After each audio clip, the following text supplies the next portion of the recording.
I think there's always moves you don't make that you worked hard on. I think not everything comes together, but no, I think the goal, obviously our goal was to add depth to the pitching staff, and the goal was to add depth to the bench. I think Willie Castro in some ways does that with one person. I think having a guy that kind of protects us in a lot of spots, he was a very obvious fit in that regard. I think from a pitching standpoint, adding 3 guys was obviously something that we focused on. I think we came in wanting to add 3 pitchers. Obviously, there were moves that we worked on that didn't come together, but ultimately, I'd say from a starting pitching standpoint, it was a really tight market, I guess the way I would say it. Very few rental starters, effectively no starters that had 1 year of control after this. And then the controllable starters, none of those guys changed hands. I think that I don't think a single, of the marquee controllable starters, none of those guys changed hands. So I think obviously we didn't acquire them, and no one else did either. I think that obviously the asking price we felt like was something that we couldn't do to the future. So I feel good about what we did. I think that we kind of provided insurance in a number of different ways on the roster, and I think we have a really good team. And one of our focuses was making sure that we had the depth in order to withstand the injuries that we may have during the second half. Do you feel like this was a major missed opportunity, though, not to get a starter? I understand the market was tough, but that's really what you guys need. No, I think that we obviously worked hard on some guys that I felt like could provide significant impact, but like I said, in the end, the asking price on those guys would have been so detrimental to our future that we obviously decided against it. How does that play out, like, as you're working towards the deadline of, like, knowing the uncertainty of whether those guys will move and working on kind of other plans in case they don't? Yeah, I think that we had a pretty good sense of given the asking price on those guys that we were talking about. So I think there was a pretty good sense early on that unless the price comes down significantly, they're probably not going to be an option. It seems like there's some underrated value to what you did today, and the fact that Castro can back up so many different positions, and with Rogers you had a third left-hander. Yeah, I mean, again, that was a big focus was making sure that we had the ability to give guys days off and have a really good player that can fill in, making sure that we have depth with some injuries. I do think that we haven't done it to much extent this year, but I think that we certainly have young guys in AAA that are either ready or have been ready that we can bring up now to supplement the bench. I think that doing those things in the first half did make a lot of sense, but I think our bench with Castro and some of the guys we have in AAA can really be bolstered and really focused on, like I said, making sure we had insurance in the bullpen and we have enough innings to get through the season. Jed, were you surprised at all by how high the asking price was for some of those frontline guys? Or? No, I think that I mean, listen, every team ultimately makes decisions on what the value is, and I don't think I'm ever surprised by prices. I understand it. I think that's always the hard decisions we have to make. I think that like I said, none of those guys change hands. I think there's a reason. You mentioned there weren't that many rentals, but there were a couple. Thinking Kelly, he moved. Sure, I would say not. I won't say specifically on Kelly, but certainly we talked about every pitcher that was available. I think sometimes you line up with certain teams and sometimes you don't. There's 2 elements of a trade. It's not only what you'll give up, but whether a team they might want something that you don't have or you don't line up well. So sometimes you just don't line up with a certain team, and I think that's part of the trade deadline. I think is sometimes underrated. You can go after a player, and there's ultimately like hey, we're focused on this thing that you guys might not provide to us. And sometimes you try to get that through a third party, and sometimes that works and sometimes it doesn't. You obviously showed in the offseason you're willing to trade a top prospect for a rental. What really changed, I guess, for the deadline that maybe you didn't want to do it this time? Yeah, we were really aggressive to get a player that we see as a superstar. Obviously Kyle Tucker's one of the best players in the game. I think in order to trade a top prospect, he was going to make a really significant difference to us, and ultimately there was no move that was a single player would have brought that back, and it wouldn't have made the impact that we would have needed to do it. So yeah, I mean, it's clearly whether it's in this offseason or in the past, I think certainly we've moved top prospects, but that's the calculus that we have to make is, is ultimately what is the impact this is making, and what is the, how many wins are we losing going forward. With How Tyo. challenging is that calculus where you want to stick to your value system and not get emotional and say, hey, we need to get this done? I mean, I think the job is to, make the best decisions for the organization. And, that there's times that focus on just right now, there's times that focus on the future, and, those are the conversations we have every day. And so try to be as unemotional about those as possible. Craig, With, mentioned, go ahead. I would just say with Tyone and Assad and their impending return this month, how much did that impact the appetite of how far you guys were willing to go in that area? I mean, certainly that we're aware of those guys coming back, and those guys should, knock on wood, those guys will provide real depth. I mean, listen, I think ultimately, like I said, we spent a lot of time on talking about pitching that we felt like would make an impact. In the end, like I said, the controllable starting pitchers that could be part of this year and part of the future, like those guys didn't change hands, and ultimately we didn't meet the price or match up with the teams that are looking for it. Craig strongly indicated yesterday that Owen Casey might be brought up soon. Is that soon could be as early as this weekend? I mean, I would never specify, but certainly I think what he's done, and I was really impressive. He's had a great year, great last couple months, and like I said, I think that we showed on days today, showed on Wednesday. I think that with Ian potentially out for that game, we brought up Bally, effectively for that game to take those at bats. So I think that shows kind of real urgency, because of that one game, and I think that. As we think about our bench, as we think about roles going forward, I do think that you want those guys to play every day. You want those guys to develop. You don't want to have a top prospect sitting on your bench from May 15th on. But at the same time, that calculus can change a little bit as you go deeper in the season. Follow up to that, are you like approaching like best 26 territory? I mean, you've DFA'd a player one every, over the last 3 days. Are you approaching like best 26 for getting at bats and all that other stuff? Yeah, and I think that you have to balance development with what the kind of the best 26, and there's always going to be development concerns. Like I said, you don't want to take all your best prospects and sit them on the bench and let them not play much. But certainly that is going to be a focus as we go forward. And I think the Ballesteros example on Wednesday kind of shows that. Beyond being an out-getter, is Soroka going to get starts, or is he like a multi-inning reliever? I think Craig would say he's an out-getter, so I think he'll be in the rotation to start. But certainly, with guys coming back or different things moving around, I think that the most important thing for us was just making sure we had the depth.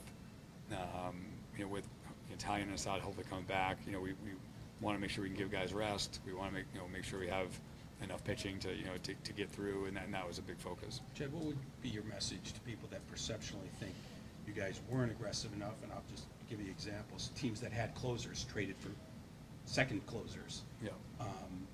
And so that's an example being ultra aggressive. Maybe it's for October. I know you have a 97% chance to get in. So what would you say to that? Is other teams more aggressive? Yeah, I think our biggest focus ultimately was not sort of trading that kind of prospect capital in the bullpen. Ultimately, our biggest focus, if we were going to do that, was going to be in the rotation. That's probably what I would say. You didn't. We didn't get to talk to you since you signed your contract. Congratulations on that. Thank you. But how much strength and depth did it give you and your staff to go in to the trading deadline with just the more surety, as to what's going on with the organization and having a larger focus? Not that you wouldn't have done it, of course, the right thing, but you had a clear idea about what was going on. Yeah, I'm thankful to be here for a long time. Obviously, I'm really happy. It gives stability to the staff. I think that, it's not just, you guys always ask me those questions, but, I'm not the only person that was wondering about that. So, obviously, I'm thrilled it got done. Couldn't imagine a better place to work. It wouldn't change my decision making. I don't, to me, I've always said, like, this isn't about me. It's not about my contract. It's not about those guys. It's about what we feel like is the right thing to do, for the organization. The goal is to good every year. That's the goal. The goal is not to have massive up and down cycles, and I think that's been the focus, is to try to build something that's sustainable, that we can do this year after year, and I think we can certainly do that. My contract status didn't change that. That's the goal. Is it related at all to the trade deadline, the timing of the announcement? Or? We've been talking for a while. We've been probably 3 or 4 weeks. We've been talking about it. So it kind of happened close to the deadline, but it wasn't related. Is Carter extended too? How does that work? I mean, obviously Carter does an amazing job. I wouldn't talk about that now. Yeah.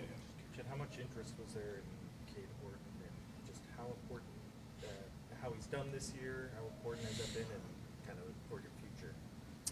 Yeah, I mean, he did not. He came up in some trade discussions, and to trade a guy like him with his amount of control to get a guy with less control, it didn't make a lot of sense, along with a bunch of other pieces as well.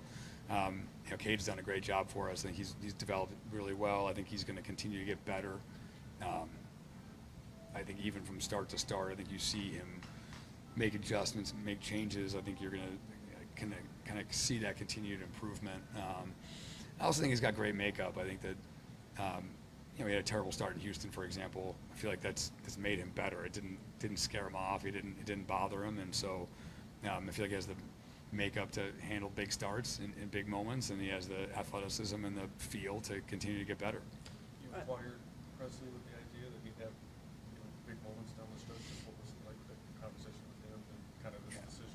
No, it was disappointing. I think he worked his hardest and did his best, and ultimately, I think in a lot of ways he had some really long stretches of pitching well for us, but we felt like and by definition we DFA'd him. We felt like there was we could make an upgrade there, and kind of even to Jesse's point, I think our biggest focus is making sure our roster, 26 guys, is as deep as it can be.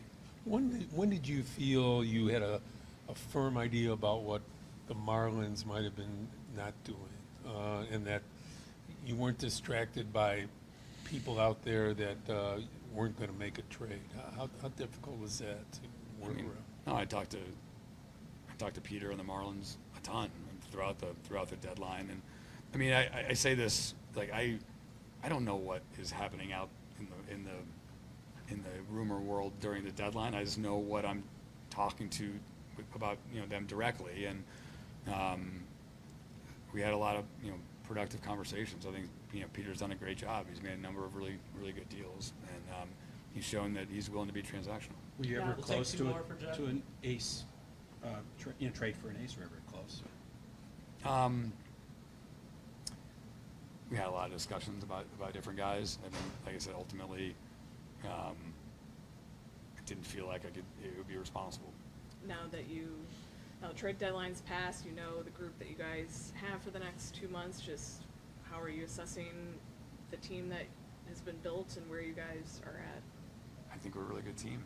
I think we've played really well so far. I think that, I think our offensive group, our position playing group, has been just outstanding all year. This offense, defense, we haven't swung the bats as well for the last, I don't even know what the time period you want to call it, month or so, but that's just the nature of a 6-month season. You're not going to stay hot like we were in April and May the whole year, but I think we're going to get back to that level. I mean, the team plays great defense, runs the bases well, and I think our pitchers and our pitching infrastructure has made a lot of guys better. So now I'm excited about the second half. I think, like I said, trying to make sure the roster is as flexible and as deep as possible was one of the biggest focuses. But ultimately, that's the focus. I think we have a really good team, and I'm excited for the last 2 months. Obvious question: Castro going to get some time at third, splitting a little bit? I think he'll get time everywhere.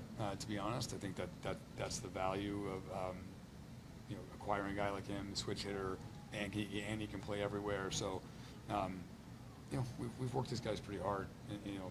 First 4 months, I think we want to be able to give these guys days off when we can. I think Castro, allows for guys to do that, and so I think Craig will play him in a lot of places. I'll also say I think Matt Shaw's played really well. I think he's getting better and better.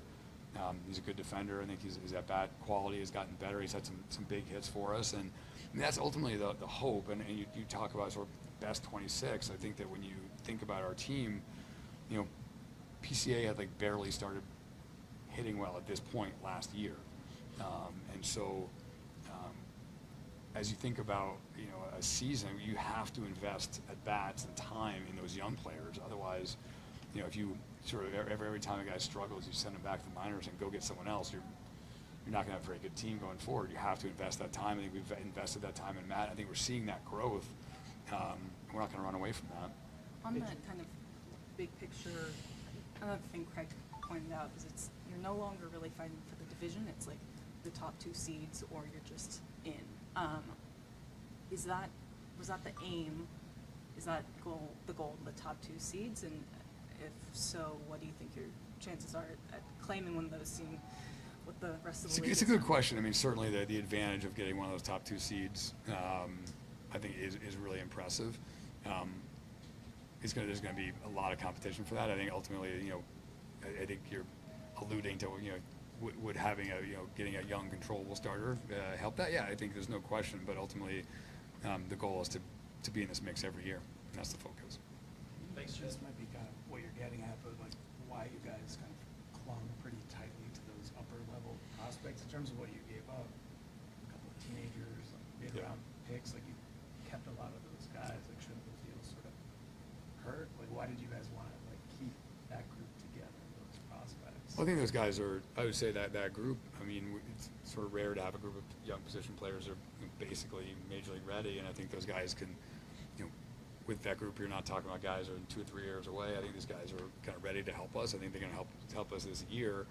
And like I said, I think we've already seen the value of those type of players. You know, I think in my experience, like the lines of players cross a lot of times a lot quicker than you think. You know, and I think when you look at our team, you know, there's no way we are where we are without you know Pete's performance this year. I think Matt is going to have a huge impact. You know, Kate Horton has come up, played well.